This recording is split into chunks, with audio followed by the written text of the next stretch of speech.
नमस्कार दोस्तों, मेरे चैनल शुभ संस्कार पर आपका हार्दिक स्वागत है।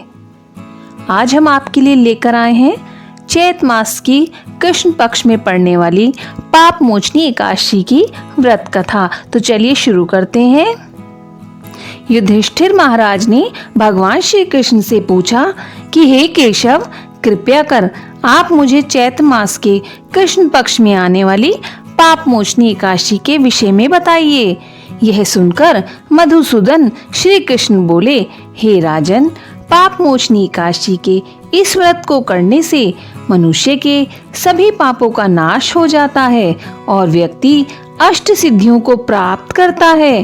पाप मोचनी एकादशी की व्रत कथा के अनुसार अनेक वर्षों पूर्व देवताओं के कोषाध्यक्ष कुबेर के पास चैत्र रथ नाम का अत्यंत सुंदर उपवन था, जिस उपवन में भोलेनाथ के परम भक्त मेधावी ऋषि तपस्या कर रहे थे। अनेक अप्सराओं ने उनकी तपस्या भंग करने का प्रयास किया, परंतु वे निष्फल रही। इसीलिए मंजू घोषा नाम की एक अप्सरा ने ऋषि की तपस्या भंग करने का निश्चय किया। मेधावी मुनि के आश्रम से कुछ दूरी पर वह मधुर वीणा बजाने लगी और गायन करने लगी। मेधावी मुनि घूमते हुए उसकी ओर आ गए और उसे इस प्रकार गायन करता हुआ देख मोह के वशीभूत हो गए और उसके साथ रमण करने लगे। भगवान भोलेनाथ के रहस्य को वह भूल गए। ऐसे ही रमण करते हुए बहुत समय बीत गया। एक दिन अप्सरा मंजू घोषा देवलोक वापस जाने लगी। जाते समय उसने मुनि से कहा, हे ब्राह्मण, अब आप मुझे मेरे देश जाने की आज्ञा दीजिए। तब मेधावी ऋषि बोले, हे देवी, जब तक सवेरे की संध्या ना हो जाए तब तक आप यहीं ठहरो। तब मंजू घोषा बोली, हे मुनिवर, अब तक न जाने कितनी संध्याएं चली गईं। मुझ पर कृपया कर आप बीते हुए समय का विचार कीजिए। तब मंजू घोषा की बात सुन मेधावी ऋषि ने बीते हुए समय का हिसाब लगाया। तब उन्हें पता चला कि उन्हें इस अप्सरा के साथ 57 वर्ष बीत गए हैं। मंजू घोषा को अपनी तपस्या का विनाश करने वाली जानकर मेधावी मुनि उस पर क्रोधित हो गए और उन्होंने उसे श्राप देते हुए कहा, पापनी, तुमने मेरे कठोर तपस्या को नष्ट किया है। मैं तुम्हें श्राप देता हूँ कि तुम पिशाच योनि में चली जाओ। मुनि के श्राप को सुनकर मंजू घोषा विनम्रता से बोली, हे मुनिवर, मैंने आपके साथ बहुत से वर्ष व्यतीत किए हैं, मुझ पर कृपा कीजिए। तब मेधावी मुनि बोले, क्या करूं?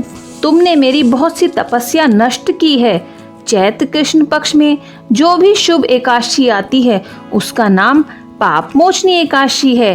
वह सभी पापों का नाश करने वाली है। सुंदरी, इस एकादशी का व्रत करने पर तुम्हें पिशाच योनि से मुक्ति मिल जाएगी। ऐसा कहकर मेधावी मुनि अपने पिता च्यवन मुनि के आश्रम चले गए। उन्हें देखकर च्यवन मुनि ने पूछा, बेटा, यह क्या अनर्थ कर दिया तुमने? तुमने तो अपने सारे पुण्यों का नाश कर दिया। तब मेधावी मुनि बोले, पिताजी, मैंने पाप किया है। कृपया कर कोई ऐसा प्रायश्चित बताइए जिससे मेरे पापों का नाश हो जाए। तब च्यवन मुनि ने कहा, चैत्र कृष्ण पक्ष की पाप मोचनी में इन दोषों का निवारण हो सकता है। दोषी के व्रत करने पर सारे पापों का नाश हो जाएगा। यह सुनकर मेधावी मुनि ने विधि पूर्वक पाप मोचनी एकादशी का अनुष्ठान किया, जिसके प्रभाव से उनका पाप नष्ट हो गया और वह तपस्या से परिपूर्ण हुए।